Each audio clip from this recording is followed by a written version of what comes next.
Assalamualaikum warahmatullahi wabarakatuh.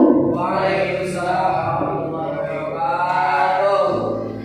Hatur nuhun ka Bapak Ibu guru, Bapak kepala sekolah yang telah hadir dalam acara sosialisasi budaya positif di SD Negeri Seda. Pak Ibu guru SD Negeri Seda, pada kesempatan kali ini saya Tia Yuliana selaku salah satu guru SD Negeri Seda dan juga menjadi calon guru penggerak angkatan 7 Kabupaten Kuningan akan melakukan diseminasi atau pemaparan tentang sosialisasi budaya positif di sekolah kita ya, di SD Negeri Seda ini.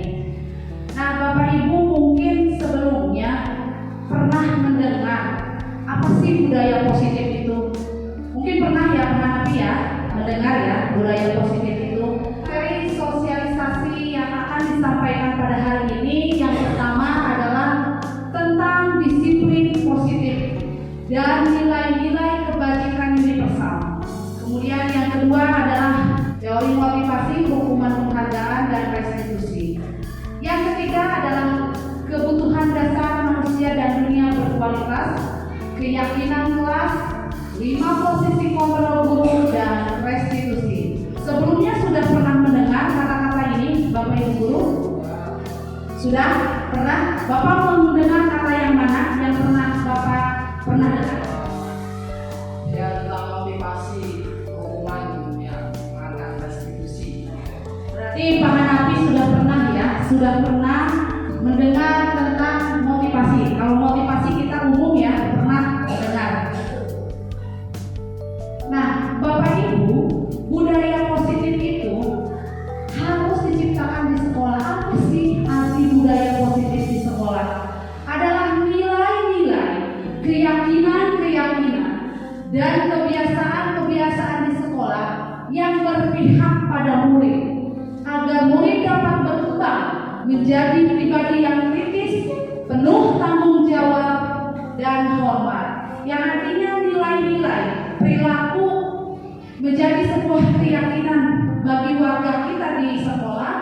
Nilai tersebut atau kebiasaan-kebiasaan di sekolah tersebut diciptakan, dikembangkan oleh kita di sekolah kita menjadi sebuah kebiasaan, menjadi sebuah kebiasaan yang berpihak pada murid. Nah, sehingga murid itu bisa menjadi diri pribadi yang penuh hormat. Kemudian dia juga bisa berkembang menjadi pribadi yang kritis dan bertanggung jawab. Nah, kenapa sih kita harus menciptakan budaya positif di sekolah? Kenapa coba? Kita pikirkan bersama, kenapa kita harus menciptakan budaya positif di sekolah? Nah, ini latar belakangnya adalah harus adanya perubahan paradigma, perubahan mindset kita sebagai seorang guru, ya, sebagai seorang guru, sebagai seorang kepala sekolah, sebagai warga sekolah. Umumnya, pendidikan adalah sebuah proses pengubahan sikap dan tata laku seseorang atau kelompok orang dalam usaha mendewasakan manusia melalui upaya pengajaran dan pelatihan. Nah, pengajaran ini harus bagaimana? Kita harus menuntut segala kodrat yang ada pada anak. Kodrat yang mana yang harus kita tuntut? Kodrat itu menurut Ki Hajar Dewantoro ada 2, Bapak Ibu. Yang pertama adalah kodrat alam. Nah, kodrat alam itu nilai-nilai, kebiasaan-kebiasaan yang sudah berkembang yang ada di masyarakat anak tersebut. Itu kodrat alam. Kita mungkin pernah mengenal yang namanya, kalau misalnya kodrat alam itu kalau di kita ya suka ada kebiasaan, ada istiadat lah seperti itu. Seperti apa seserahan kalau di Kuningan ya, serent tahun, kemudian apalagi sedekah bumi. Nah, itu ya. Nah, itu adalah adat istiadat yang sudah ada kodrat alamnya. Kemudian selain itu juga kita juga harus menuntut yang namanya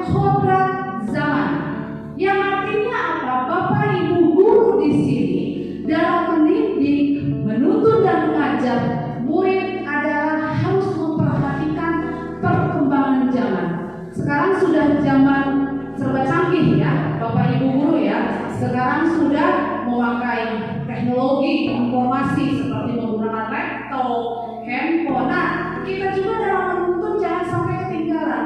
Kita memberikan arahan, menuntun, membimbing agar anak juga tidak gagap teknologi. Jadi anak bisa menjawab tantangan zaman, mencari solusi kebutuhan zaman sekarang. Jadi antara kodrat alam dan kodrat zaman harus berkaitan erat. Anak tidak kehilangan nilai-nilai kebajikan atau adat istiadat setempat, tetapi dia juga bisa menjawab tantangan zaman sekarang. Paham ya sampai sini ya Bapak Ibu ya? Mana dong suaranya paham? Ya, good, terima kasih. Kemudian, nah kenapa sih kita harus menuntun? Agar mereka itu dapat mencapai keselamatan dan kebahagiaan yang setinggi-tingginya sebagai anggota masyarakat maupun sebagai manusia. Orang kan tujuannya adalah menjadi bahagia. Ketika misalnya kalau anak kira-kira nih anak gaptek pada saat dia di dunia luar, dia tidak bisa menjawab tantangan zaman, tidak bisa memberikan solusi. Kira-kira kita sebagai guru bagaimana? Sedih bukan? Nah makanya kita mulai belajar dari sekarang untuk memperhatikan kodrat anak. Anak sudah mempunyai potensi sebelumnya. Kita mengembangkan, menuntun dan membimbing. Nah dalam mengajar Bapak Ibu guru juga harus bersifat among, ya, membimbing sesuai trilogi Ki Hajar Dewantara. Kita ingat ya, yang digemborkan oleh Ki Hajar Dewantara semboyannya ada 3. Yang pertama Ingaso Suntulodo. Guru itu harus menjadi suri tauladan yang baik bagi muridnya. Jadi penampilan Bapak Ibu guru itu terlihat pas masuk, wah Bahanapi ini cakap, pakaiannya serasi, kemudian datangnya tepat waktu, sholat ibadahnya rajin, itu menjadi suri teladan. Kemudian Imadio Mangunkaso memberikan dorongan, semangat bagi anak didik kita. Jadi kita itu sebagai guru harus bukan jadi mengucap agama kamu ain lah, memberikan semangat dorongan agar anak mau semangat untuk belajar. Jadi tidak boleh mematikan potensi anak, apalagi misalnya kalau anak tidak bisa, kamu kan tidak bisa itu baiknya. Nah jangan sampai seperti itu, tetapi kita bisa memberikan dorongan, ayo pasti bisa seperti ini ya. Kemudian untuk pemulihan daya serta pembelajaran juga harus berpihak pada murid. Seorang guru harus berpihak pada murid, memberikan pendidikan dan pengajaran yang berpusat pada murid sesuai dengan kebutuhan murid, menggunakan metode pembelajaran, menggunakan strategi pembelajaran, media pembelajaran yang sesuai dengan kebutuhan murid, biar menarik, menyenangkan, bisa menggunakan diskusi. Kalau misalnya untuk kelas rendah, kelas 1, kelas 2, kelas 3 bisa menggunakan apa? Gambar-gambar biar tertarik ya, karena anak kelas 1, 2, 3 itu kan senang ya visualisasi gitu. Jadi wah tertarik ketika bukunya menghadirkan pembelajaran dengan adanya gambar-gambar seperti itu. Nah kemudian kita juga harus mengajar dan mendidik anak itu harus menggunakan azas rekor, yaitu continue.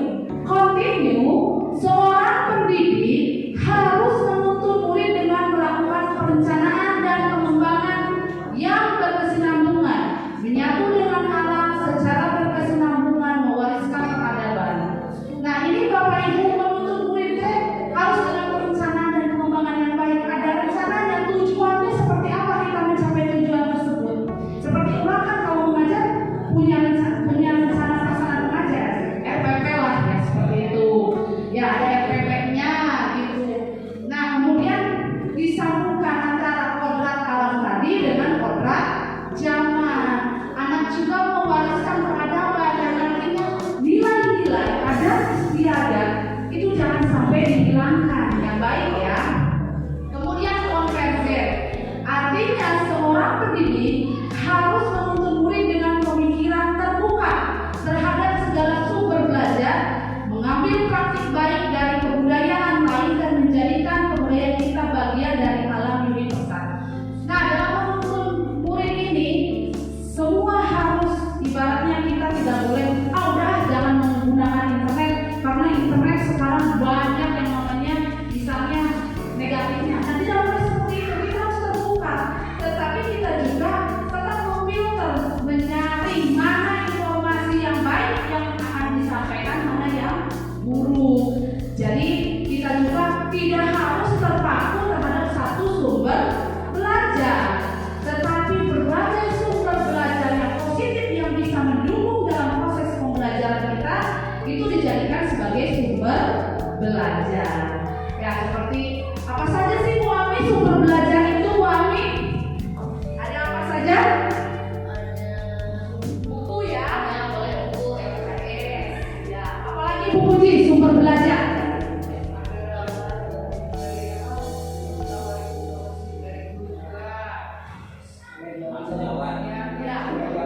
Media vlog. Video juga. Apalagi Pak Dok? Ya, teman sejawat. Ya, jadi sumber belajar itu bukan hanya dari tok buku paket. Dari teman sejawat bisa kita memanfaatkan rekan kita untuk menerapkan di kelas kita. Dari internet, dari masyarakat, bahkan dari anak itu sendiri ketika memiliki sebuah yang berbeda itu menjadikan sumber belajar bagi kita. Kemudian konsentris. Seorang pendidik harus menuntun murid dengan berdasarkan pada kepribadian, karakter, dan budaya bangsa kita. Konsentris, guru membimbing murid sesuai dengan nilai-nilai kebajikan, sesuai dengan nilai-nilai Pancasila, sesuai kalau sekarang sih dikenalnya dengan profil pelajar Pancasila di kurikulum mereka. Ada nyanyiannya, enak, semangat. Jadi nanti kalau misalnya pada saat pembelajaran Bapak Ibu bisa menggunakan musik profil pelajar Pancasila. Jadi untuk mendorong semangat anak dalam belajar. Paham sampai sini ya? Lanjutkan Bapak Ibu. Masih semangat ya? Mana suaranya? Semangat! Semangat ya? Oke. Nah, Bapak Ibu, dalam perubahan paradigma juga sekolah, nih Pak Kepala Sekolah ya, dalam menciptakan atau menerapkan budaya positif, sekolah kita juga harus mampu menyediakan lingkungan yang positif.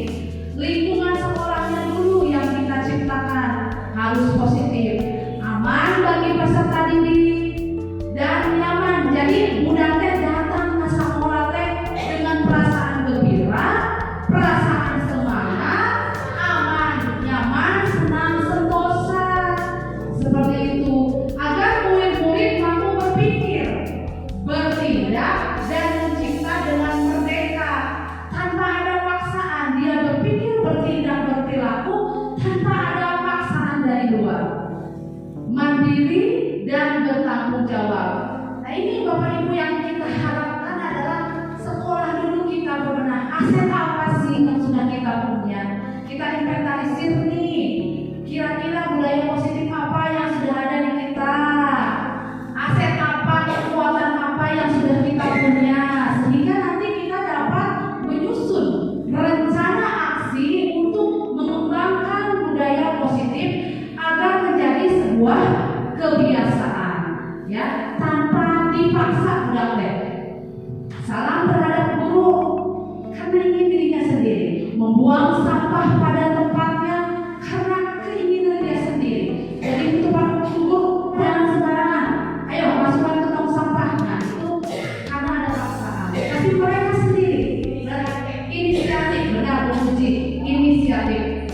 Nah, Bapak Ibu, dalam menerapkan budaya positif itu berkaitan erat dengan kontrol kita sebagai seorang guru terhadap siswa. Agar guru mah tugasnya mendidik, membimbing. Apakah kita bisa mengontrol seseorang? Bisa tidak? Dikontrol oleh saya.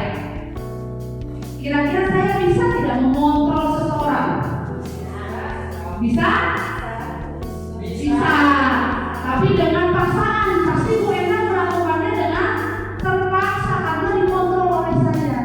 Tidak menimbulkan keinginan dari dalam dirinya, dalam hatinya untuk melakukan sesuatu. Karena dikontrol Bu Ena akan bersikap seperti ini.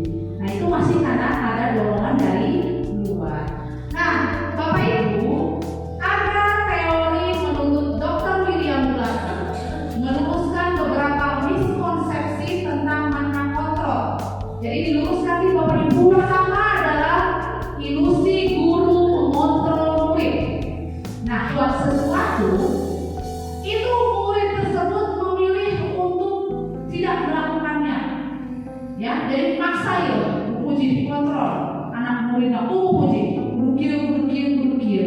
Nah, walaupun tampaknya guru sedang mengontrol perilaku murid, hal demikian terjadi karena murid sedang mengizinkan dirinya untuk dikontrol. Artinya, oh, ya dilihat sama Bu Puji, ya diatur sama Bu Puji, saya melakukannya seperti itu. Jadi saat itu bentuk kontrol menjadi kebutuhan dasar yang dimiliki murid. Tetapi menurut teori ini menyatakan bahwa semua perilaku memiliki tujuan, bahkan terhadap perilaku yang tidak disukai.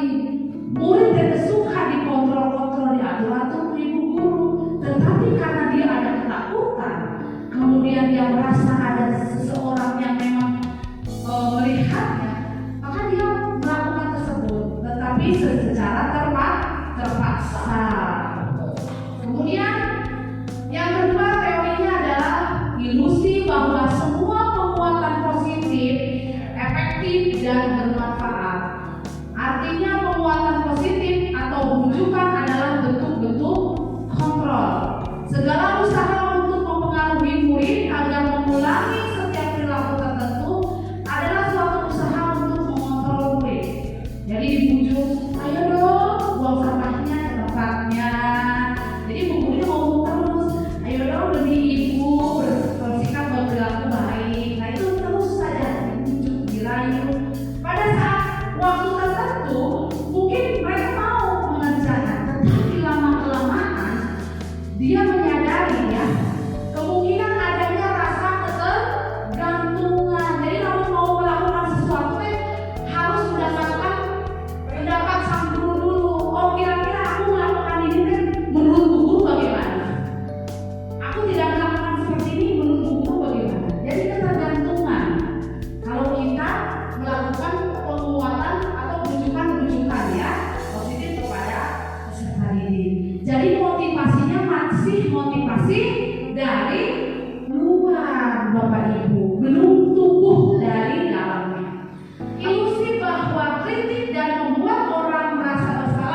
kebiasaan atau perilaku-perilaku yang positif, tetapi tidak boleh memaksakan. Hei kamu teh, kudu baju kamu dimasukkan.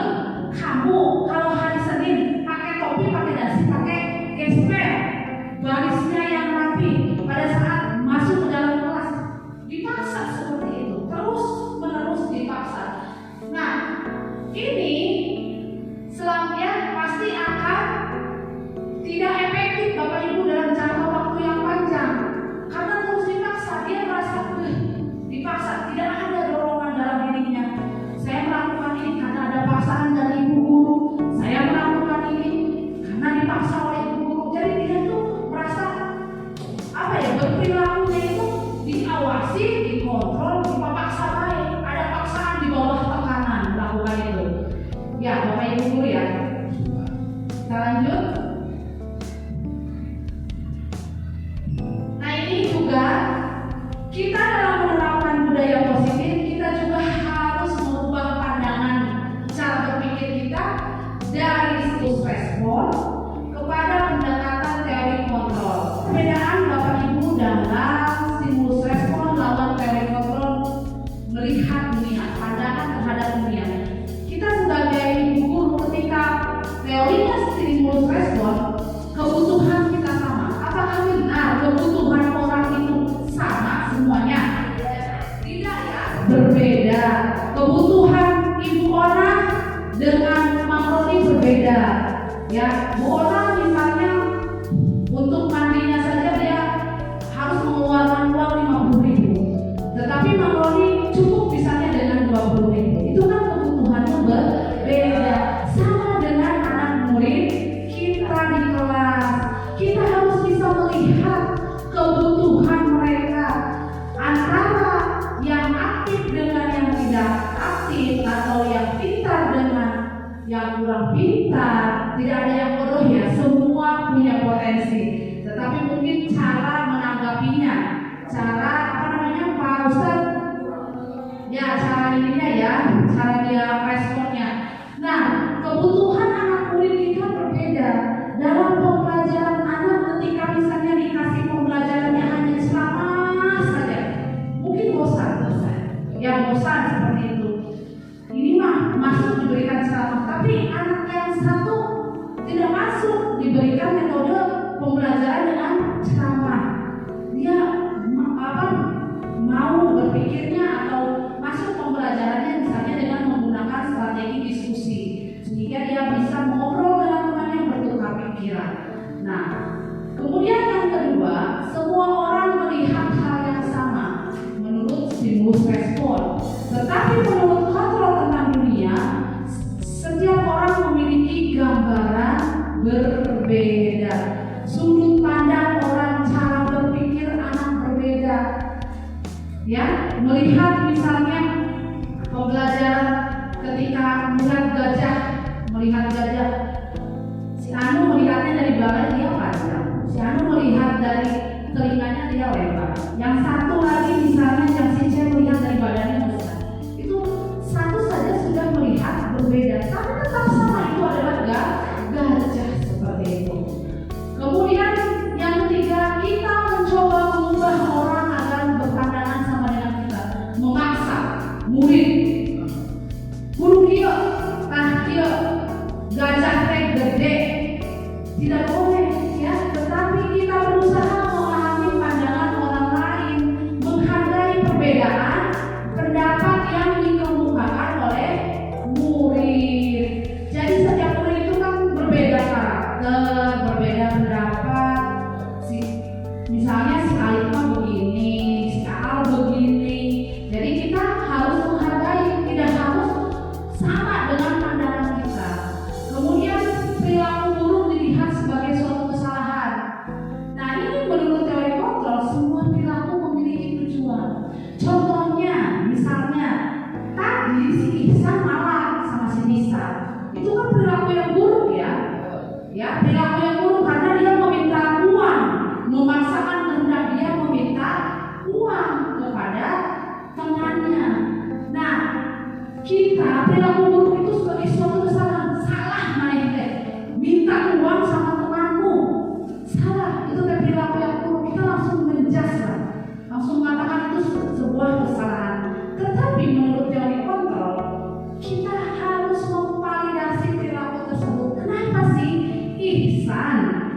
bisa minta uang sama Tisar. Latar belakangnya kenapa dia bisa minta uang? Apakah satu, mungkin dia tidak dikasih uang jajan sama mamanya, atau memang dia mau memberikan kepada orang lain tapi dia tidak punya. Jadi kita harus memvalidasi, menanyakan perilaku anak tersebut, memvalidasikan, menanyakannya, kenapa sih kamu melakukan hal tersebut?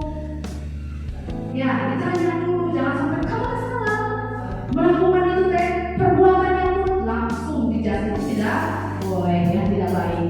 Oke, kemudian menurut stimulus respon, orang lain bisa mengontrol saya.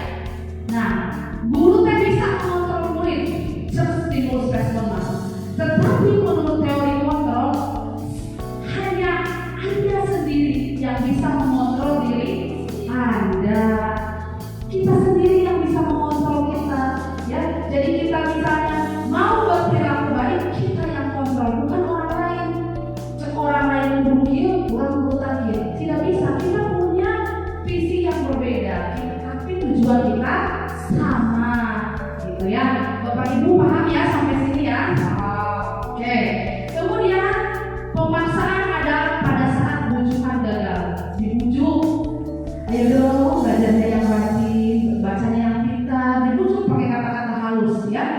Kemudian lama-lama nggak mau, dipaksa lah, macam dipaksa, adanya pemaksaan. Jadi ketika bujukan-bujukan halus tidak mempan Bapak Ibu terhadap murid yang barangkali yang melakukan perilaku buruk, misalnya jangan begitu dong, ya, nggak baik seperti itu, harus seperti ini loh, mempan bulan Anda besok harus seperti itu lagi.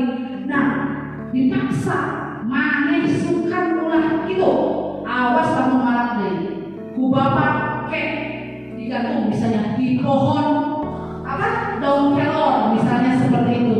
Nah, itu adalah pemaksaan ya, seperti itu. Kalau misalnya di teori kontrol itu adalah kolaborasi, kerja sama, diskusi. Kadir. Kenapa sih berperilaku seperti itu? Ditanyakan tadi ya alasannya.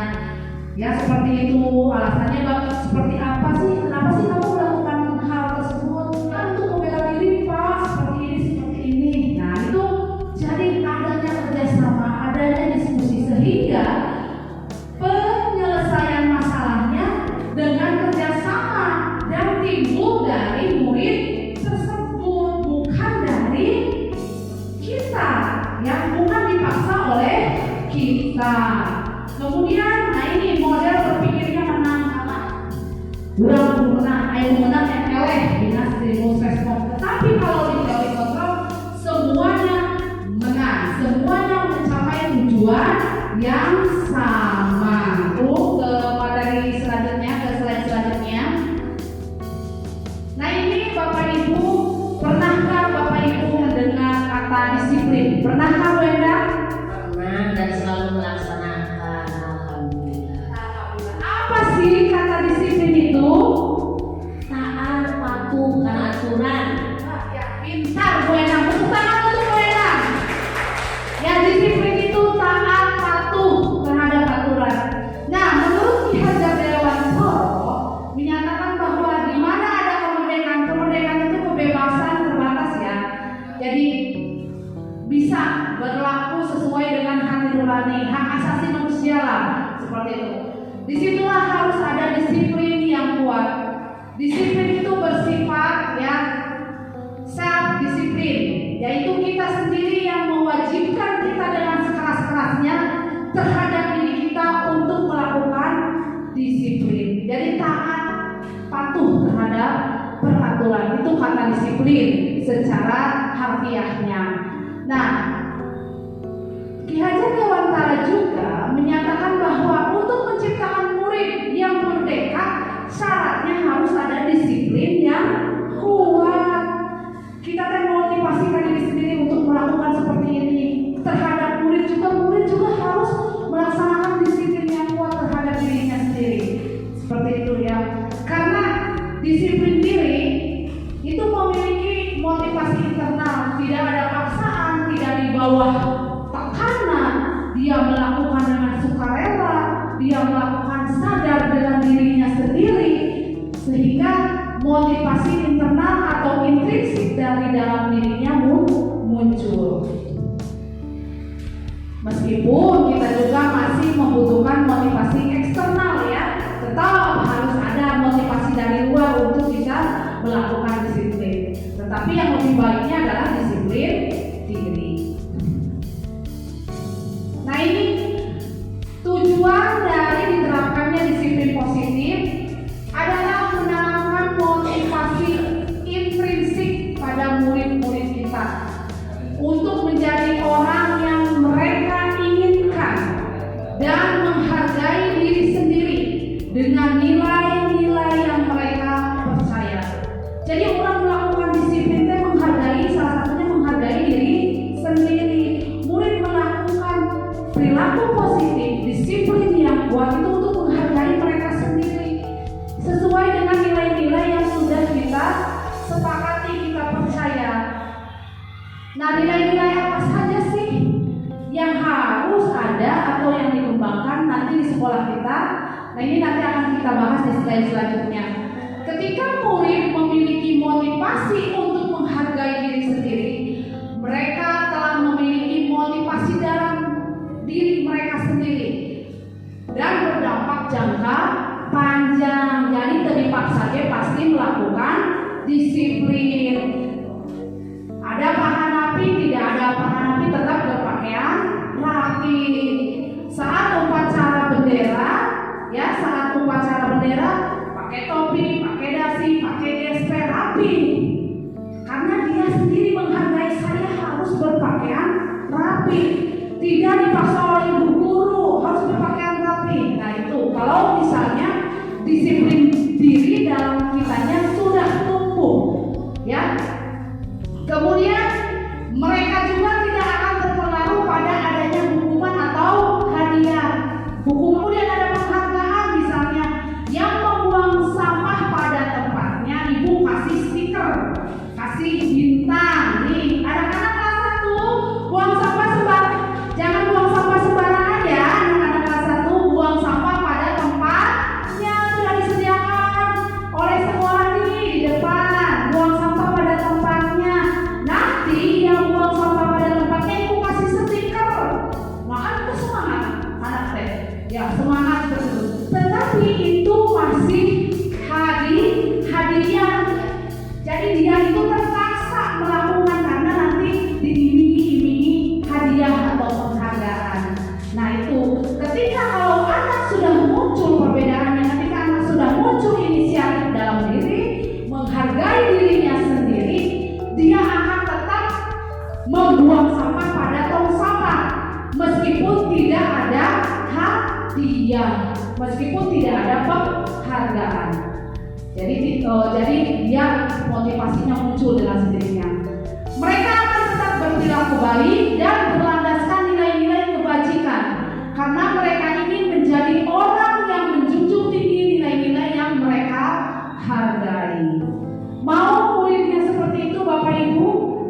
Ayo kita bersama-sama ya menanamkan disiplin yang kuat terhadap murid dan diri kita. Di ayeuna Ustaz semangat. Semangat, Allahu Akbar. Mau saya selalu semangat. Allahu Akbar. Ya. Oke. Nah, ini nilai-nilai kebajikan universal yang akan dikembangkan dalam budaya positif sesuai dengan profil pelajar Pancasila. Tidak menghilangkan nilai-nilai pelajar Pancasila ya, nilai-nilai Pancasila. Yang pertama adalah beriman dan bertakwa kepada Tuhan Yang Maha Esa dan berakhlak mulia. Ini contohnya anak-anak ini waktu kelas 1 sedang melakukan sholat ya. Ini beriman kepada Tuhan ya, bertakwa. Kemudian barangkali berakhlak mulianya adalah contohnya apa sih? Misalnya salim terhadap Bapak Ibu guru, menyapa Assalamualaikum Pak, Bu. Bukan hanya sama Bapak Ibu guru terhadap teman pun menyapa. Kita kembangkan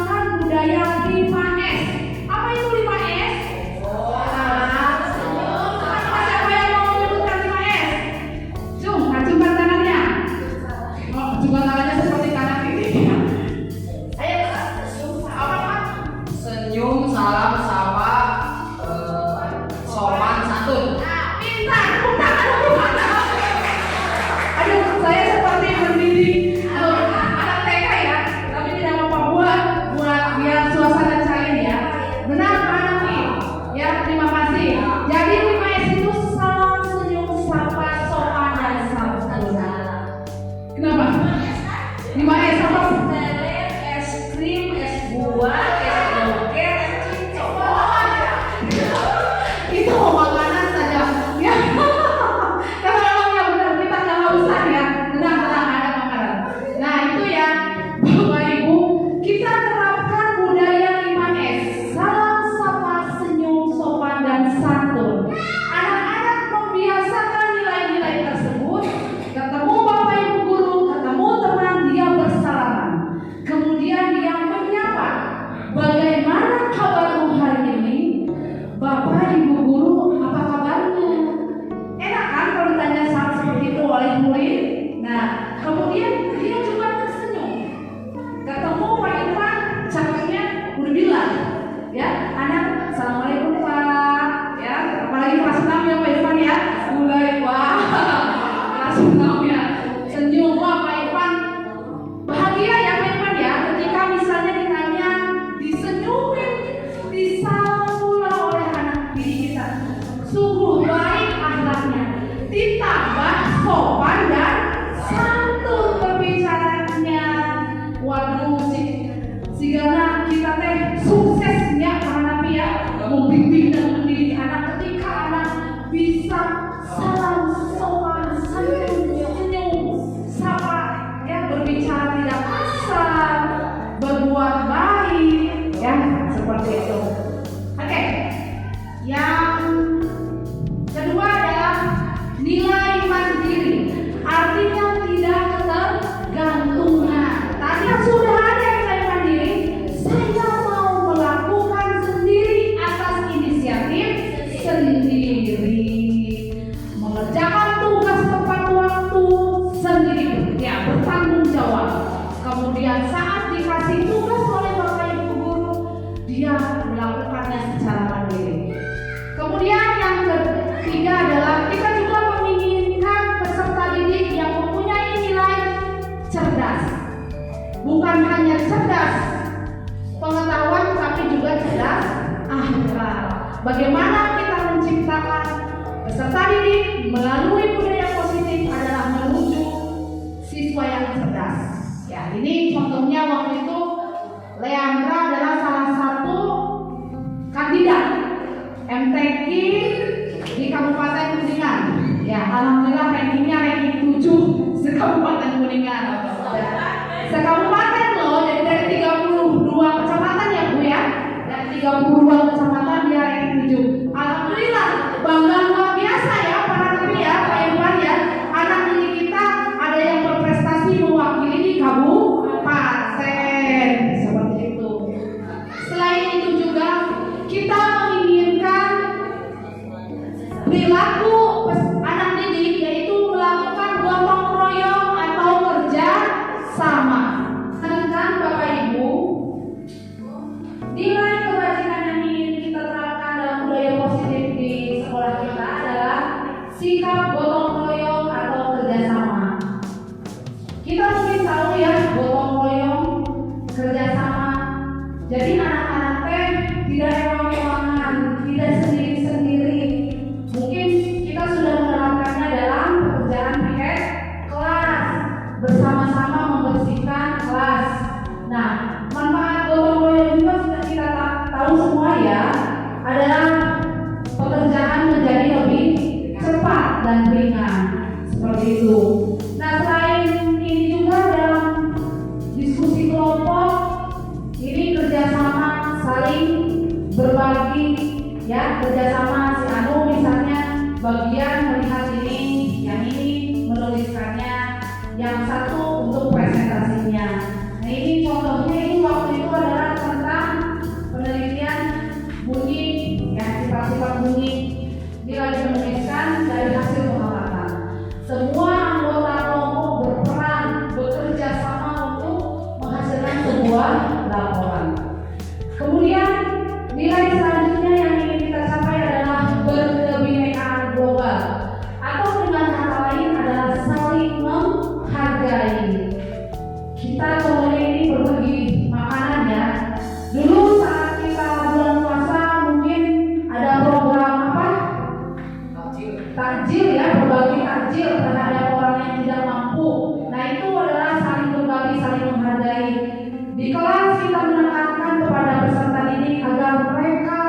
bisa saling menghargai perbedaan yang ada di dalam kelas.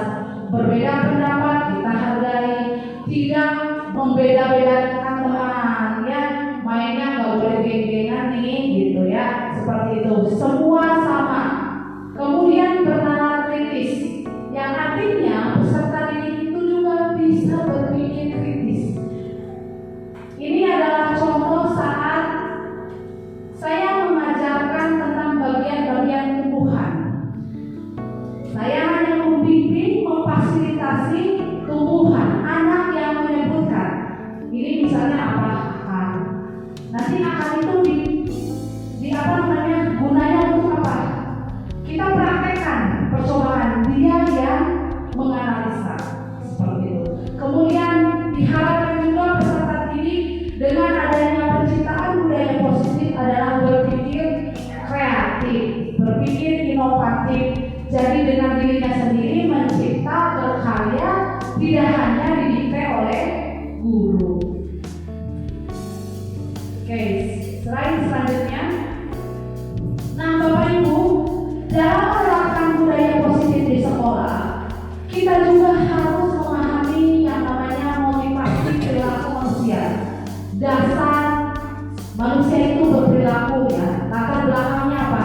Ada tiga menurut Diana Gosen, bahwa perilaku manusia itu dimotivasi oleh yang pertama adalah untuk menghindari ketidaknyamanan atau hukuman. Jadi kurang disiplin dia memakai gesper, memakai topi, memakai dasi karena untuk tidak dihukum. Kalau kita tidak memakai gesper, dasi pada saat ke sekolah nanti dihukum oleh penghadapi, misalnya seperti itu. Jadi sehingga tidak mau dihukum, dia memakai pakaian yang lengkap. Nah, kemudian yang kedua adalah untuk mendapatkan imbalan atau penghargaan dari orang lain. Tadi seperti tadi ya, buanglah sampah pada tempatnya. Nanti anak-anak kalau buang sampah pada tempatnya, ibu kasih bintang 1 ya. Seperti itu. Jadi anak termotivasi melakukan buang sampah pada tempatnya. Nanti anak mau dikasih bintang oleh sekolah. Seperti itu ya. Jadi dia itu melakukan perilaku tersebut karena ada penghargaan, ada hadiah. Kemudian yang ketiga adalah untuk menjadi orang yang mereka inginkan dan menghargai diri sendiri dengan nilai-nilai yang mereka percaya. Yang ketiga ini adalah atas dorongan diri pribadi dari dalam dirinya. Saya melakukan buang sampah pada tempatnya karena saya ingin lingkungan saya bersih, aman dan nyaman. Anak didik buang sampah pada tempatnya karena ingin lingkungan sekolahnya tidak ada sampah berserakan. Ya, jadi karena inisiatif dirinya, motivasi dari dalam dirinya, mau dihukum, mau dikasih penghargaan, tidak peduli. Dia termotivasi untuk menghargai dirinya sendiri. Saya ingin menginginkan lingkungan yang sehat, bersih, maka saya harus buang sampah pada tempatnya. Seperti itu, tanpa ada dorongan dari orang lain. Kalau yang ini nomor 1 dan nomor 2 masih ada dorongan, ada paksaan, ada motivasi dari luar, dari orang lain pula. Kalau yang ketiga adalah lebih kuat, dia sudah ada dalam dirinya, dari hatinya untuk melakukan sesuatu. Ya, dilanjut. Nah, ini kita bahas bersama nih, kita pertanyaan reflektif biar tidak ngantuk. Itu kita merefleksikan diri, ya. Apakah diri kita pernah melakukan hal tersebut? Nah, ini yang pertama ada pertanyaan. IPA kurang menguasai pelajaran matematika, sehingga pada saat pelajaran tersebut berlangsung, dia lebih banyak berdiam diri atau menggambar di buku pelajarannya karena tidak suka terhadap pelajaran matematika. Jadi dia cuek, dia lebih banyak diam, menggambar. Kemudian pada saat guru matematikanya Pak Seno menanyakan pertanyaan, IPA menjadi gugup. Dia lagi menggambar, IPA 3 kali 7 misalnya itu berapa? Ya, karena tidak suka, kemudian dia gugup, aduh, saya tidak tahu, dan tak sengaja menjatuhkan tasnya dari kursi, serta tiba-tiba menjadi gagap, ngomongan, ngegetar barijeng salah, 7 hari tidak, jadi tidak bisa menjawab, gagap, ya. Kemudian seluruh kelas pun tertawa melihat IPA yang bicara gagap tersebut. Pak Seno membiarkan semua anak menertawakan IPA. Jadi kita sebagai guru itu Pak Seno membiarkan anak-anak menertawakan IPA, ya. Kemudian sehingga IPA menjadi malu luar biasa. Dan malahan Pak Seno meminta IPA maju ke depan untuk berdiri, ya, sambil menunjuk hidungnya seperti ini. IPA selalu menunjuk hidungnya seperti ini, ya, oleh Pak Seno. Karena tidak bisa menjawab pertanyaan Pak Seno.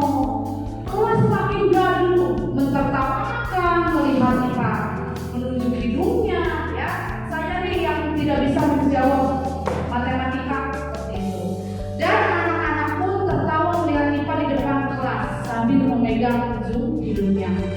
Nah, pertanyaan untuk kita semua, apakah Bapak Ibu setuju dengan sikap Pak Seno tadi terhadap IPA? Tidak, ya. Kenapa Pak tidak setuju? Karena terlalu mendiskriminasikan, gimana? Ada lagi? Memaksa. Karena ya apakah memaksa, ya? Memaksa, ya. Terlalu memaksa. Ya, menghukum juga, ya, memaksa menghukum. Nah, dan dia membuat malu sehingga apa yang terjadi di psikisnya? Dia malu down, ya, merasa terpojok seperti itu, sehingga terpuruk dari kelompoknya. Nah, mengapa menurut Anda tindakan Pak Seno terhadap IPA adalah sebuah hukuman atau sanksi? Menghukum apa memberikan sanksi? Tidak bisa menjawab matematika, dia berdiri di depan kelas sambil menunjuk hidungnya. Apa Bu? Hukuman. Itu adalah sebuah hukuman. Dia, ya, melakukan kasar dan menyebabkan psikisnya malu luar biasa. Oke, ada lagi? Nah, ini pertanyaan reflektif yang kedua. Mencatat 1000 kali di dalam buku kalimat. Saya tidak akan terlambat lagi karena terlambat sekolah. Hukuman apa sanksi? Apa konsekuensi? Konsekuensi, ya, karena terlambat maka mencatat di buku 100 kali. Membersihkan coretan yang dibuatnya di meja tulis. Konsekuensi, dia mencoret-coret nih, ada anak murid meja tulis, ya. Kemudian dibersihkan, itu konsekuensinya. Kamu berbuat salah, maka konsekuensinya harus menghapus coretan tersebut. Membersihkan tumpahan air di meja tulis karena tersenggol pada saat belajar, itu juga konsekuensi. Kehilangan 10 menit jam istirahat untuk mengerjakan tugas karena terlambat datang dan tertinggal pelajaran selama 10 menit, itu juga konsekuensi. Nah, ini ada lagi pertanyaan reflektif yang ketiga. Ada sebuah kasus, Ibu Ami, guru kelas 2 SD, mendapatkan masalah nih. Anak-anaknya tidak tertib, ya, tidak tertib baris, ya, di depan kelas saat mau masuk kelas setelah istirahat. Mereka itu selalu rebutan masuk ke kelas, jadi berebut-rebut masuk. Jadi akhirnya ada yang terdorong, ada yang ngegencet. Nah, Bu Ami pusing melihat ini. Aduh, bagaimana ya caranya agar anak-anak saya, anak murid saya, saat masuk ke dalam kelas itu tertib.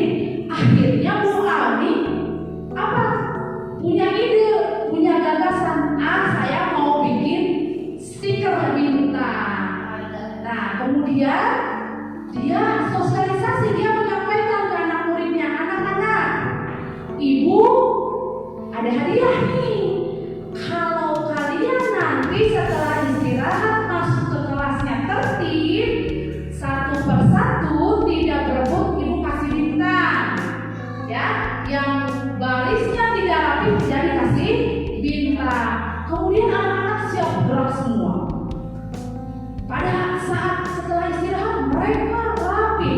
barisnya. Kemudian masuk satu persatu ke dalam kelas. Akhirnya Bu Ami menjadi lega. Alhamdulillah, sekarang anak-anak tidak berebutan, dikasih bintang semua. Itu berlanjut terus berlanjut sampai beberapa minggu. Pada suatu hari Bu Ami sakit. Nah, digantikan sama Pak Irfan.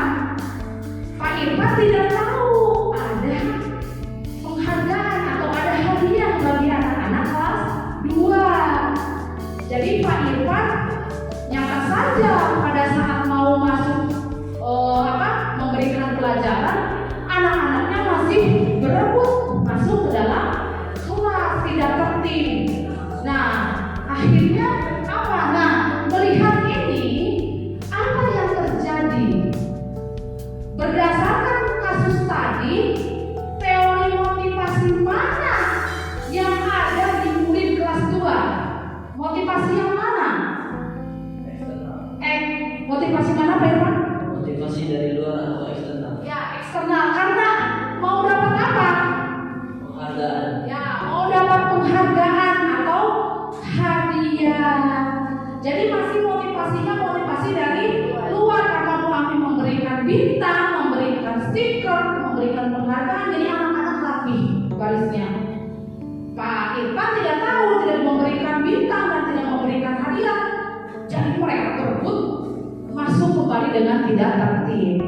Nah, adakah cara lain Bapak Ibu agar anak-anak bisa termotivasi dari dalam dirinya? Ada tidak kira-kira tanpa adanya hukuman dan penghargaan? Ada ya? Ada. Kita lihat di slide berikutnya. Nah, tapi sebelumnya kita akan mengulas ini. Nah, Bapak Ibu, dengan adanya penghargaan, sebenarnya kita itu membiarkan diri kita dihukum oleh sebuah penghargaan. Saya juga baru tahu ternyata penghargaan itu adalah sebuah penghukuman bagi diri kita sendiri.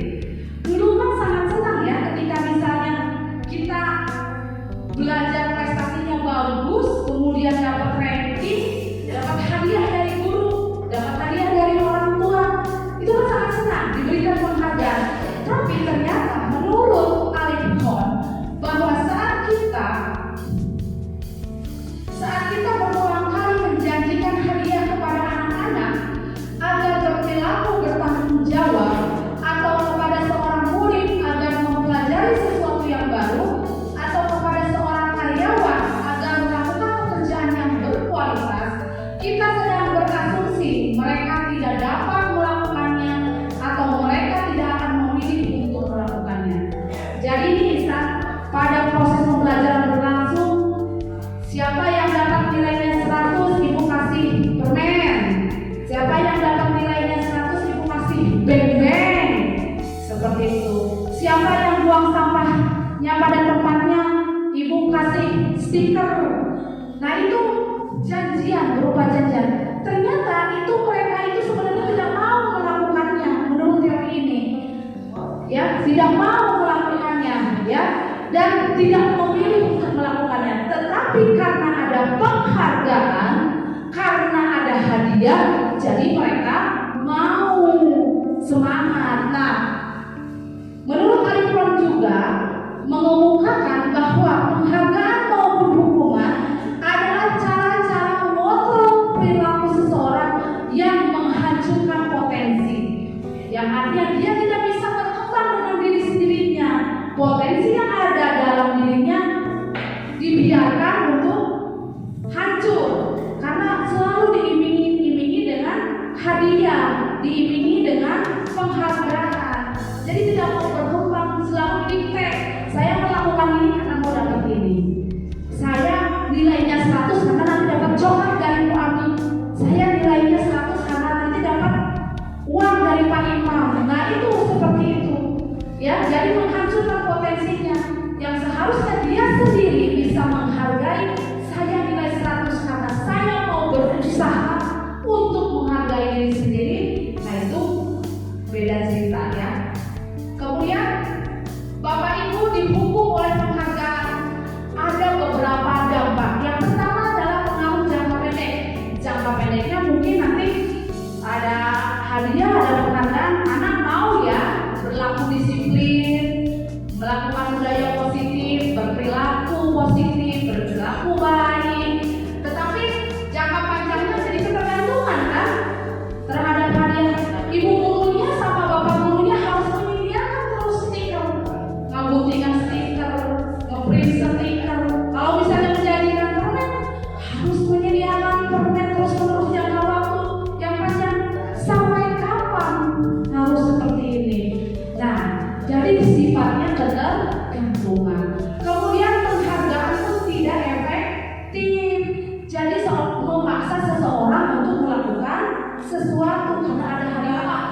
Ya, seperti kita kalau misalnya mau senam, ada senam, datanglah ke lapangan, misalnya lapangan sepeda, ada senam ya, dengan door prize, ada iming-iming door prize datang. Kalau tidak ada door prize itu tidak akan datang. Padahal senam itu kan tujuannya untuk apa? Untuk menyehatkan kita. Tapi karena ada dorongan eksternal hadiah, kita datang. Tidak ada dorongan eksternal, tidak datang. Nah itu contohnya. Penghargaan juga merusak hubungan. Misalnya anak murid, dia nilainya 100 terus, sehingga dia mendapatkan penghargaan, mendapatkan hadiah, mendapatkan stiker. Yang satunya yang nilainya 80 karena tidak mendapatkan stiker, dia merasa benci, merasa sebel terhadap temannya. Duh, teman aku mah masih dikasih terus menerus nilainya karena 100 dikasih terus hadiah. Aku mah tidak. Jadi dia sebel terhadap teman yang tadinya baik-baik saja menjadi tidak baik. Kemudian penghargaan juga mengurangi ketepatan. Tadi natality, ya, hitung matematika itu ayat penghargaan. Itu ayat penghargaan itu tertarik. Menurunkan kualitas juga, kualitas murid juga yang tadinya dia semangat, penghargaan ini tidak mau jadi tidak semangat. Jadi yang tadinya nomor 1 bisa jadi nomor berapa, ya, mematikan kreativitas, tidak berkembang Bapak Ibu. Cara berpikirnya tidak berkembang karena berputar hanya ingin menginginkan penghargaan, menginginkan hadiah. Jadi dia berpikir kreatif, berpikir inovatifnya akan mematikan. Kemudian penghargaan juga menghukum dan motivasinya masih dari luar, bukan dari dalam diri sendiri. Antum Bapak Ibu? Semangat ya, masih tetap semangat ya. Nah ini kita akan melihat ya, menuju identitas gagal dan identitas berhasil. Ketika kita melakukan sebuah hukuman terhadap murid, itu akan menyakitkan ya. Kita coba saja menghukum murid dengan kata-kata kasar ya. Kemudian dengan kita juga bisa menciptakan identitas berhasil ketika melakukan disiplin itu dengan sanksi atau konsekuensi dan restitusi. Nah, kalau sanksi konsekuensi ini sesuatu harus terjadi. Karena sanksi itu biasanya sudah disepakati terlebih dahulu ya. Jadi ada kesepakatan antara murid dan guru. Jangan terlambat ke sekolah. Sanksinya kalau yang terlambat nanti menulis tadi misalnya tidak terlambat lagi 100 kali. Itu sanksi sudah direncanakan, sudah disepakati. Tetapi sanksi itu tidak nyaman untuk murid dalam jangka waktu yang pendek. Nyaman dahulu dihukum, disanksi. Korban merasa diabaikan, ya, tidak membuat nyaman. Kemudian selalu diawasi, merasa diawasi terus oleh gurunya, diawasi terus. Jadi tidak bergerak dengan bebas, tidak bisa berinovasi, tidak bisa berkreativitas. Ya. Kemudian murid juga memang akan menghormati peraturan tersebut, tapi dia merasa dikontrol terus. Beda dengan restitusi. Ini yang ingin kita harapkan, yaitu restitusi merupakan pilihan, menguatkan murid dalam jangka waktu yang panjang.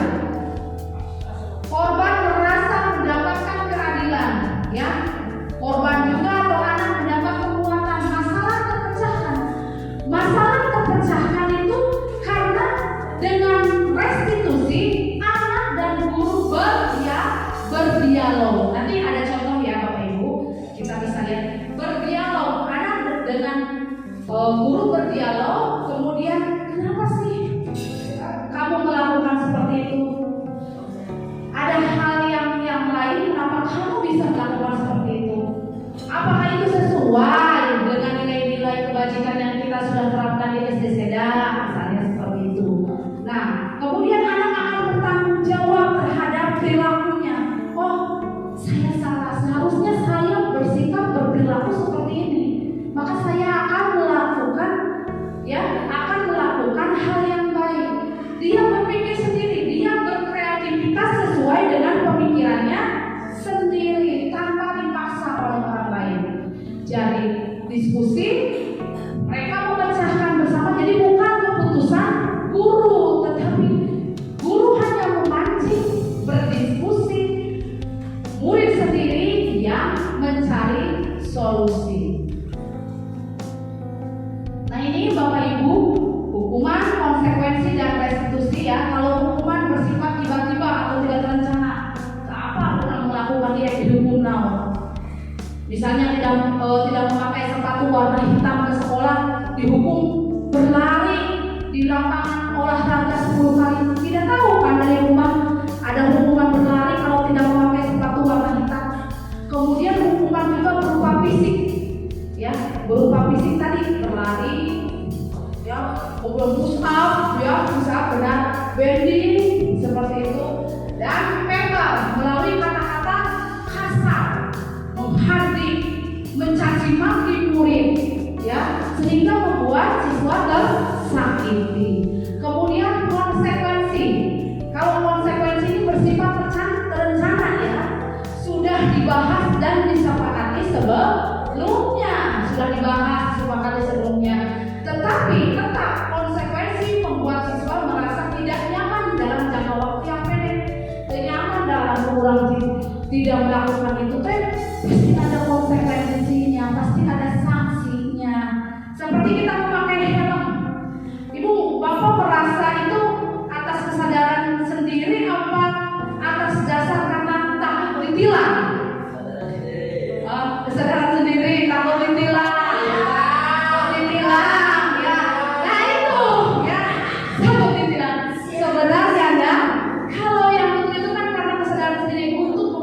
Merasa aman, tidak memakai helm ke jalan raya maka akan ditilang, itu konsekuensi sudah jelas ya. Kemudian restitusi. Kalau restitusi ini yang kita harapkan adalah merupakan proses menciptakan posisi bagi siswa untuk memperbaiki kesalahan mereka. Ya, jadi pendekatan memperbaiki kesalahan pelanggaran yang mereka lakukan sehingga mereka akan kembali ke kelompoknya dengan karakter yang lebih kuat. Jadi melakukan kesalahan kadang-kadang orang yang melakukan kesalahan kan malu, ya, mau bersama teman bermain dengan temannya kan merasa malu, takut dikoyok, kurang sudah namanya, takut dikatain lah seperti itu. Tetapi ketika melakukan pendekatan dengan secara restitusi, itu dia akan merasa, oh saya mampu memperbaiki masalah ini dan saya siap untuk bermain kembali dengan teman-teman saya. Positif juga. Kita warga sekolah SD Seda perlu membuat sebuah keyakinan. Mau itu keyakinan sekolah, berarti seluruh warga sekolah membuat keyakinan ya, atau keyakinan kelas dalam bentuk kecil di kelas masing-masing. Kenapa sih keyakinan kelas tidak peraturan? Kalau peraturan kan biasanya bersifat negatif ya. Tidak boleh memakai sepatu merah ke sekolah, tidak boleh buang sampah sembarangan, tidak boleh bercanda di saat jam pelajaran berlangsung, tidak boleh, apalagi tidak boleh, jangan seperti itu. Formal. Tapi kalau keyakinan itu bersifat lebih abstrak, universal. Ya, keyakinan kelas merupakan nilai-nilai kebaikan atau prinsip-prinsip universal yang disepakati bersama. Misalnya saling menghargai, itu kan universal. Menghargai apa sih?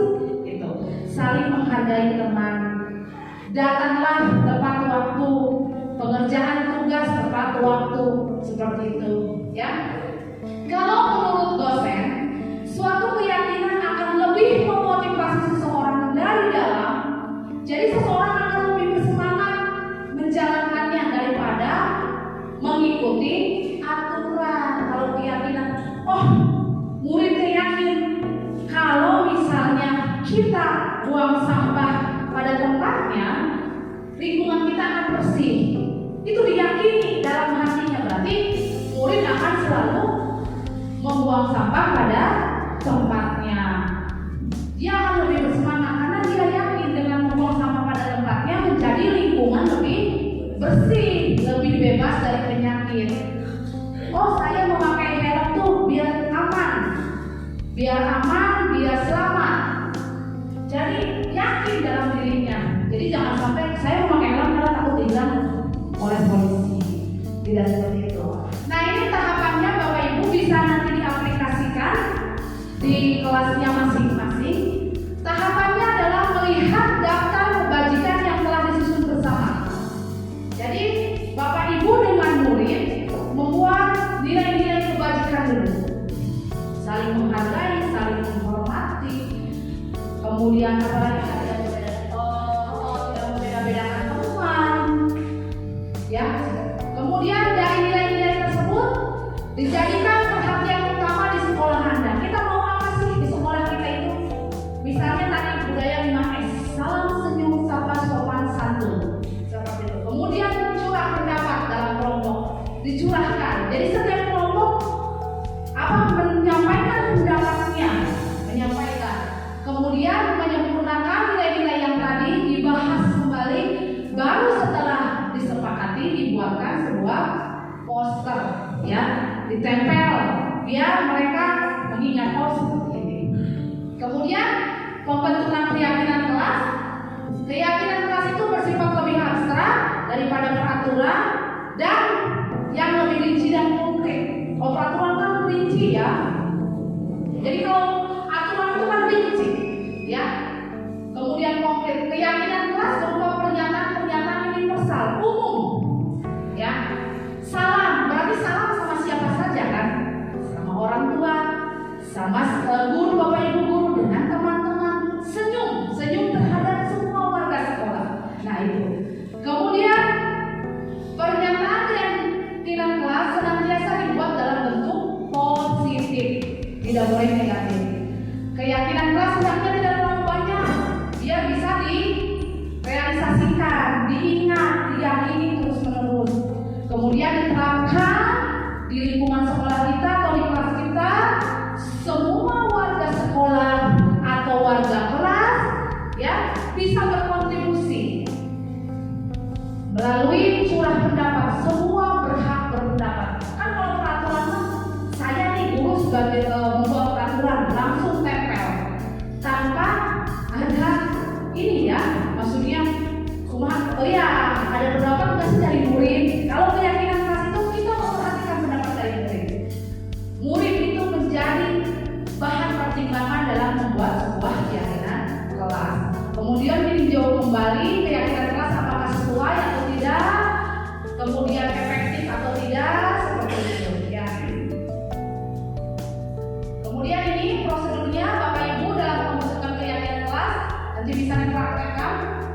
Yang pertama adalah mempersilahkan warga sekolah atau murid-murid di kelas untuk bercurah pendapat tentang peraturan yang perlu disepakati. Anak-anak, kira-kira kita nih biar belajarnya lebih menyenangkan, lebih efektif, kalian juga belajarnya senang, aman, kira-kira harus bagaimana, ya? Seperti itu. Jadi kemudian anak mencatat setiap anak, entah itu di papan tulis boleh atau melalui kertas, ya, kecil-kecil. Kemudian mengganti kalimatnya. Misalnya nih kalimat negatif, jangan berlari atau jangan berbicara saat bu guru menerangkan atau saat pembelajaran langsung. Kalimatnya diganti, berjalanlah di kelas. Tadi jangan berlari, berjalanlah di kelas. Atau diamlah saat guru sedang menerangkan, atau perhatikanlah saat guru sedang menerangkan. Jadi kalimatnya positif. Kemudian meninjau kembali daftar curah pendapat yang tadi sudah dicatat, apakah sudah sesuai atau belum. Kemudian ditinjau ulang, disepakati secara bersama-sama, ya, dan tidak terlalu banyak ya. Setelah keyakinan sekolah selesai dibuat, disepakati, kemudian ditempel di dinding yang mudah dilihat oleh semua murid atau warga kelas atau warga sekolah. Oh, ini keyakinan kelas kita. Oh, ini keyakinan sekolah kita. Kita teh harus saling menghargai, harus saling senyum, sapa. Nah, harus berbicara yang sopan. Jadi terus dia akan melihat, ya, ditempel di dinding. Jadi dia termotivasi untuk tetap melakukan.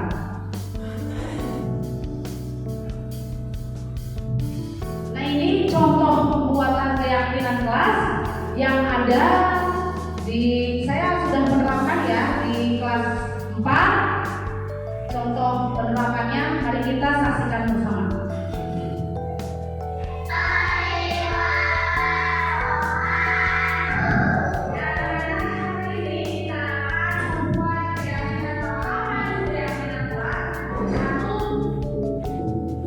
Ini saya sengaja memberikan backstone ya, biar tidak terlalu banyak berbicara. Ini guru sedang menerangkan tentang keyakinan kelas itu apa. Contoh-contohnya seperti apa? Ya, nilai-nilai kebajikan yang akan disepakati bersama antara guru dan murid.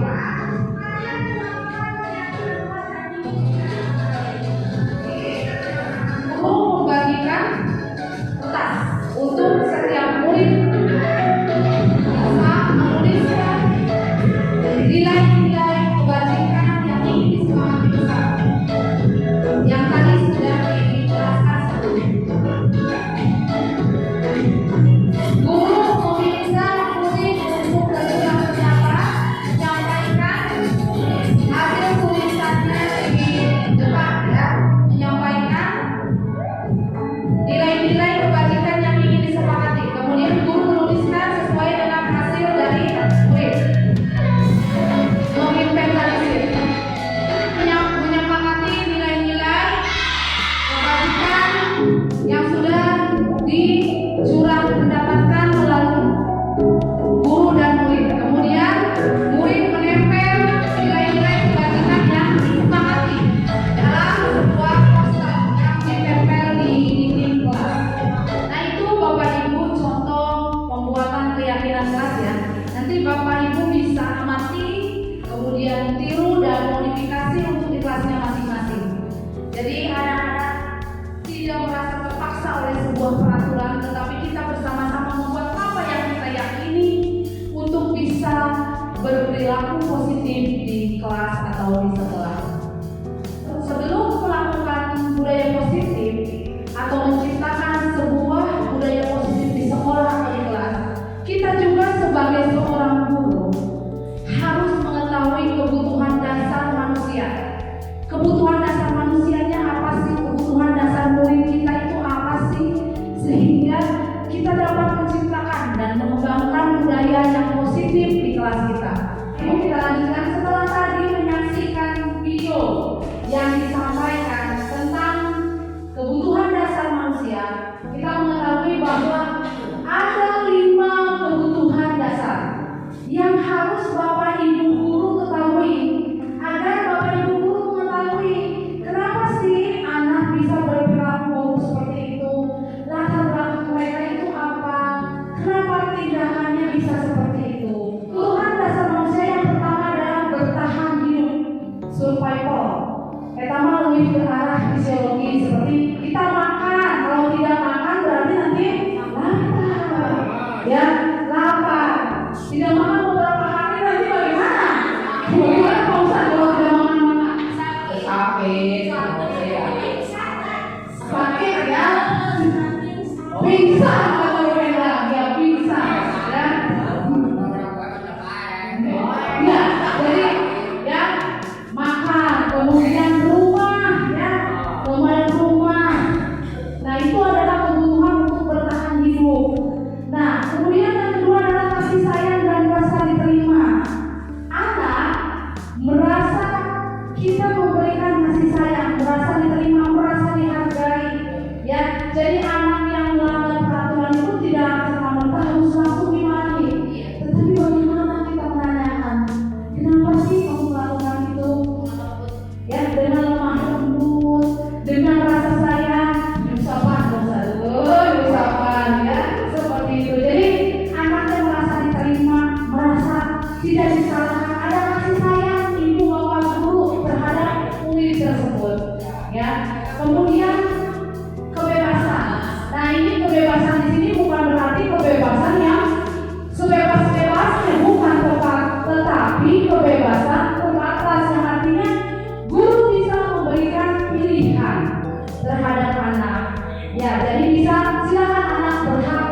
kemudian cara menyampaikannya juga menarik. Nah itu ya seperti itu. Dan mencoba hal-hal yang baru juga mereka akan semangat. Kemudian kebutuhan dasar yang kelima adalah kekuasaan. Biasanya anak-anak seperti ini ingin menjadi seorang pemimpin.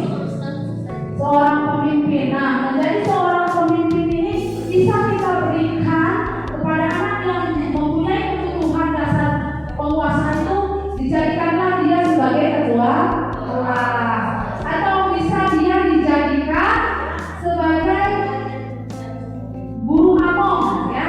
Jadi saat dia mengerti pelajaran, bisa memberikan contoh kepada temannya yang belum mengerti, gitu ya, membimbing temannya untuk lebih mengerti.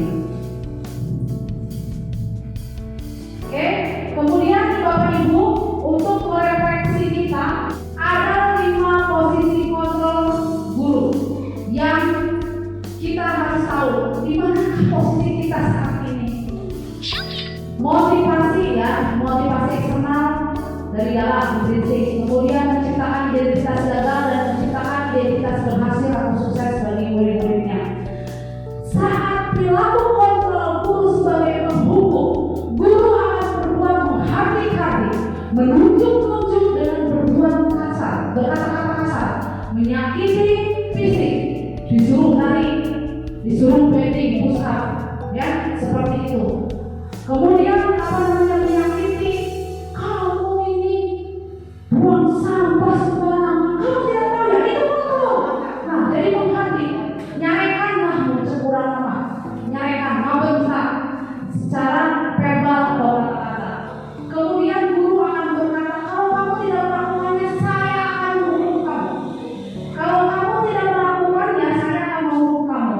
Kemudian hasilnya apa? Anak akan menjadi pendendam. Anak akan jadi pendendam, Bapak Ibu, ya.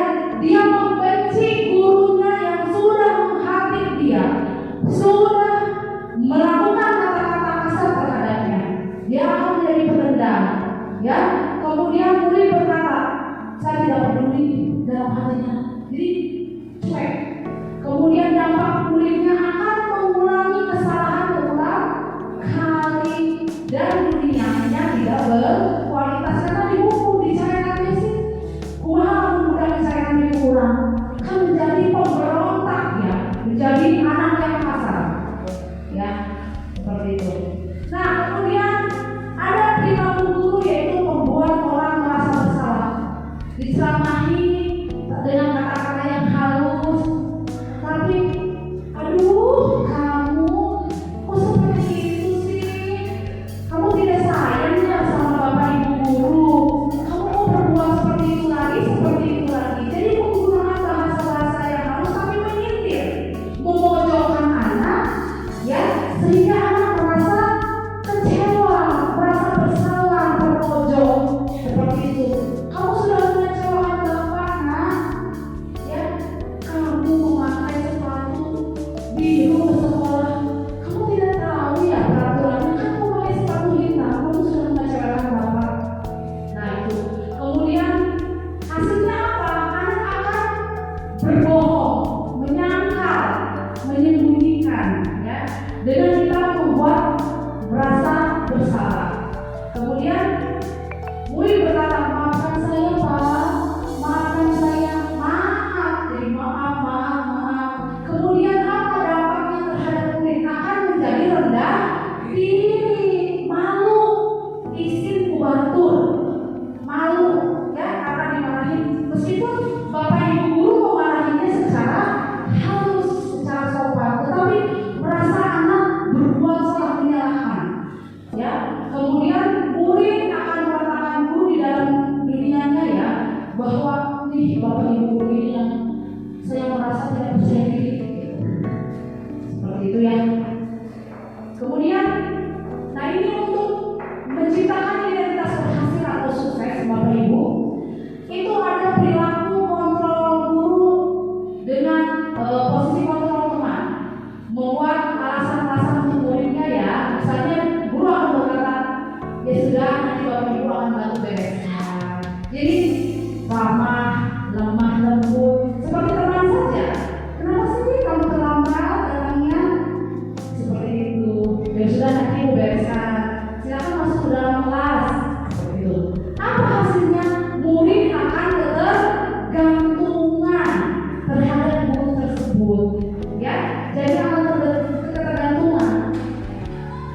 Kemudian murid, ya, nah ini dampaknya murid tidak menjadi mandiri, ketergantungan. Selalu saja ada di bawah guru yang mengingatkan baru dia melaksanakan.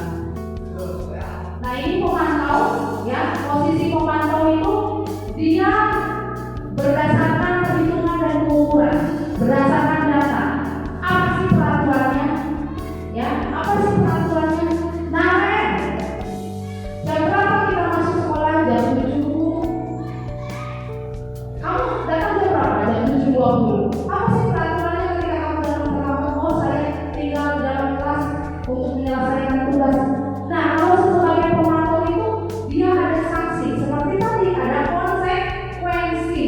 Ketika melanggar sebuah peraturan, membuat kesalahan, maka murid akan mendapatkan sanksi atau konsekuensi. Penghargaan, ya, atau takut dihukum. Seperti itu untuk yang pemantau.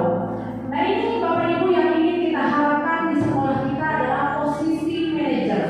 Manajer ini adalah berdiskusi, berkolaborasi, bekerja sama dengan murid. Apa sih yang kita yakini? Apa sih nilai-nilai kebajikan yang sudah kita sepakati? Kenapa sih kamu melakukan hal tersebut? Kamu bisa nih memperbaikinya, menanyakan validasi tindakan, kemudian keyakinan apa yang sudah dibuat sehingga anak bisa menguatkan karakternya, menguatkan pribadinya untuk berperilaku baik. Nah, ini bisa menjadi lebih baik diri pribadi yang tidak ketergantungan terhadap orang lain, tidak paksaan, tidak merasa diberi penghargaan, tapi atas dasar dirinya sendiri. Melakukan tadi posisi kontrol kita sebagai seorang manajer dalam menyelesaikan sebuah permasalahan. Ketika anak melanggar sebuah peraturan atau berbuat perilaku buruk, maka kita bisa menyelesaikannya dengan menerapkan segitiga restitusi, menstabilkan identitas, ya, menstabilkan identitasnya. Misalnya ini, anak tadi terlambat sekolah masuk ke kelas, dipanggil, kamu bukan satu-satunya yang pernah melakukan ini, yang lain juga pernah kok, seperti itu. Setiap orang pasti pernah melakukan kesalahan. Manusia itu tidak sempurna. Nah itu dia akan sekali dari bukan saya sendiri yang pernah melakukan kesalahan ini, jadi tidak merasa terpuruk. Kemudian kita tarik garis ke atas, memvalidasi tindakan yang salah. Kamu tentu punya alasan mengapa kamu sampai datang terlambat. Tanyakan, divalidasi. Kenapa sih sampai datangnya terlambat? Oh bapak, malamnya saya nonton TV sampai larut malam.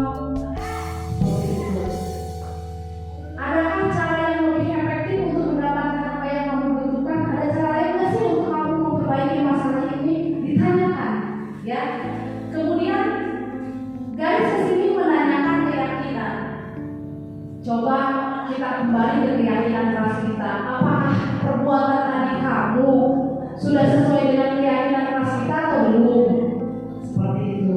Oh tidak pak, saya tidak bisa menghargai diri sendiri dari orang lain. Jadi dia akan merasa yang diyakininya itu dia langgar, sehingga anak bisa memperbaikinya sendiri. Dia berdiskusi, kolaborasi, ya. Jadi menyelesaikan masalah tidak dengan marah-marah, tetapi dengan berdiskusi, mencari solusi bersama. Anak dibiarkan berkembang, berkreativitas untuk menemukan jawabannya sendiri. Saya sudah menerapkan pendekatan restitusi di kelas saya, kelas 4, dengan 2 kasus. Ya, yang pertama kasus data terlambat, yang kedua adalah anak berkelahi. Mari kita saksikan bersama. Karena ini belum ya videonya. Kita melakukan dialog ya, dialog untuk kita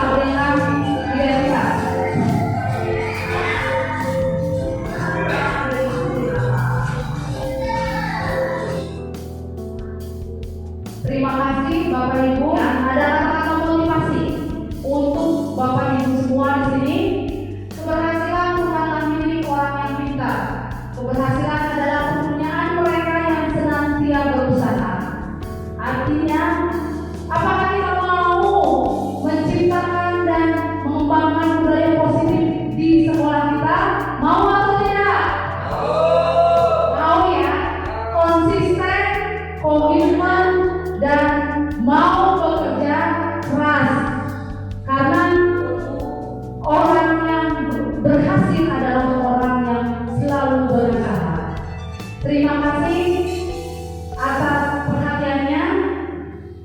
Saya minta maaf atas segala kekurangannya. Billahi taufiq wal hidayah. Wassalamualaikum warahmatullahi wabarakatuh.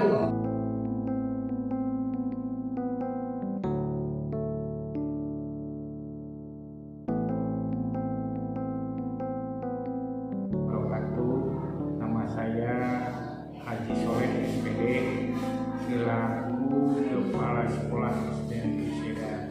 Dalam hal ini saya sebagai Kepala Sekolah merasa bangga bahwasanya salah seorang guru SD Seda, guru SD kami sedang mengikuti kegiatan pendidikan guru penggerak. Semoga dalam hal ini bisa dilaksanakan secara lancar, tuntas, dan dapat diaplikasikan kepada rekan-rekan guru di SD Negeri Seda ini. Selesai mengikuti sosialisasi budaya positif, saya selaku kepala sekolah dapat merefleksikan dan mengetahui aset yang ada di sekolah untuk dapat dikembangkan di SD Negeri Seda. Assalamualaikum. Nama saya Endang Nurhaini. Saya merasa bangga bahwa ada rekan saya yang sedang mengikuti program guru penggerak. Mudah-mudahan beliau melaksanakan tugasnya, diberikan kelancaran dan kemudahan, dan sukses buat kedepannya. Amin ya rabbal alamin. Setelah melaksanakan sosialisasi budaya positif yang disampaikan oleh rekan saya yaitu Lia Yuliana, saya merasa termotivasi dan mudah-mudahan saya bisa menerapkan pada anak didik saya supaya mereka lebih baik lagi dan bisa menerapkannya nilai-nilai kebajikan sesuai dengan profil pelajar Pancasila. Mungkin hanya itu yang bisa saya sampaikan. Kurang dan lebihnya mohon maaf. Assalamualaikum warahmatullahi wabarakatuh. Assalamualaikum warahmatullahi wabarakatuh. Nama saya Suji Astuti. Saya adalah salah satu guru di SD Negeri Seda. Alhamdulillah saya di sini ada salah satu teman saya yang bernama Bulia yang sedang mengikuti program calon guru penggerak, ya, sedang berjalan dan melakukan tugas-tugasnya dengan baik. Saya merasa senang dan bangga sekali ya di sini karena adanya calon guru penggerak. Banyak hal-hal dan program-program yang sudah Bulia lakukan dan terapkan di sini, alhamdulillah menjadi motivasi dan dorongan buat saya dan rekan-rekan lainnya untuk lebih meningkatkan mutu pendidikan di Sekolah Dasar Negeri Seda ini. Alhamdulillah telah dilaksanakan kegiatan sosialisasi budaya positif. Alhamdulillah saya senang mengikutinya dan banyak hal yang menjadi pembelajaran bagi saya dan rekan-rekan lainnya untuk dapat memperbaiki cara mengajar dan lebih meningkatkan lagi untuk pendidikan di sekolah ini. Semangat untuk Bulia, salam, maju terus pantang mundur, semoga sukses lancar. Amin ya rabbal alamin. Wassalamualaikum warahmatullahi wabarakatuh. Bismillah, Assalamualaikum warahmatullahi wabarakatuh. Perkenalkan, nama saya Imamul Arifin. Saya guru kelas 6 SD Negeri Seda.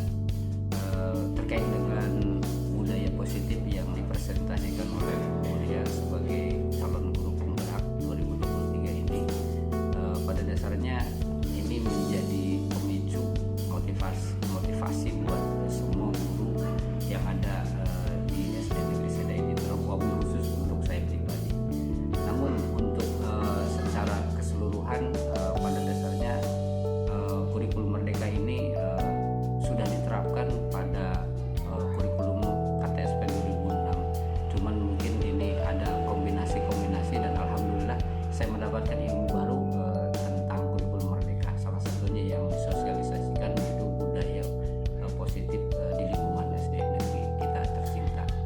Untuk kedepannya saya berharap Bulia lebih intens lagi dalam mengikuti guru penggerak ini supaya kontribusi ilmunya bisa ditransfer ke semua jajaran guru yang ada di lingkungan kita tercinta. Demikian, mohon maaf dari saya.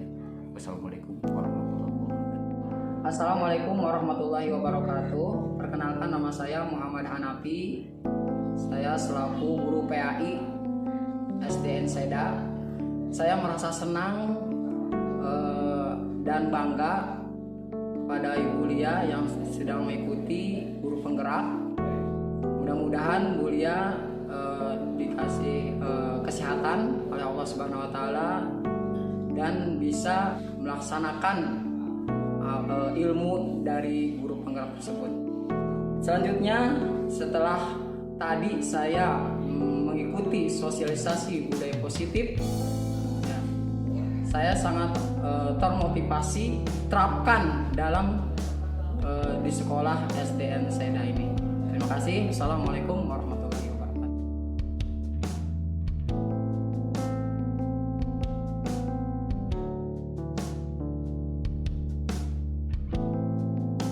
Assalamualaikum warahmatullahi wabarakatuh.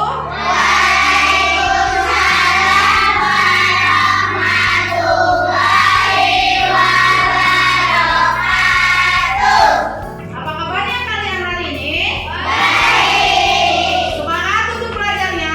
Semangat. Ada dong suaranya, semangat. Semangat. Ya, hebat, pintar anak-anakku. Hari ini kita akan membuat keyakinan kelas. Ada yang sudah tahu keyakinan kelas? Pernah mendengar?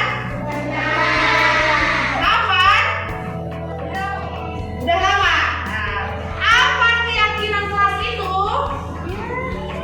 Hah? Keyakinan kelas nilai-nilai yang kita yakini.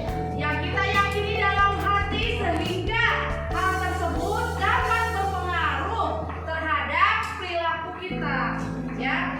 Kalau kita sudah meyakini nilai dan kebiasaan tersebut, maka perilaku kita harus positif, harus baik.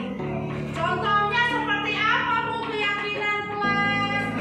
Misalnya saling menghormati, menghargai, dan menyayangi sesama teman. Itu adalah apa? Keyakinan kelas. Kalau kamu selalu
Fikatisa Aurelia dari kelas 4 SDN Seda. Setelah saya mengetahui keyakinan kelas 4, saya merasa senang dan saya ingin mempraktikannya sehari-hari. Nama saya Dina dari kelas 4 SD Negeri Seda. Saya baru mengetahui adanya keyakinan kelas. Saya bisa bercurah pendapat dengan kelompok saya dan keyakinan kelas tidak bersifat maksa. Perkenalkan, nama saya Ruby. Saya dari siswa kelas 4 SD Negeri Seda. Saya jadi tahu tentang keyakinan kelas. Ternyata keyakinan kelas berbeda dengan peraturan sekolah. Sehingga saya jadi ingin menerapkan keyakinan kelas.